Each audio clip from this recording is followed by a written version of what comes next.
Il faudrait qu'il y ait une meilleure implication des professionnels de la pêche artisanale dans tout le processus. C'est pour cela que nous avons prôné un partenariat. Et puis si vous voyez, la majeure partie de nos États, ils parlent de la cogestion. La cogestion n'est rien d'autre que le partage de responsabilités.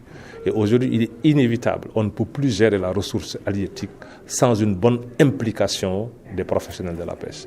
Et pour qu'il y ait une bonne implication, il faut qu'il y ait un partenariat franc, transparent.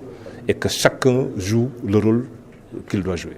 Comment comptez-vous impliquer la pêche artisanale quand on sait qu'ils n'accèdent pas à certaines informations et tout ça? Ah ben oui, justement, c'est le rôle justement des partenaires et de nos États de partager justement ces informations-là avec nous. Quand je parle de transparence, c'est surtout à ce niveau.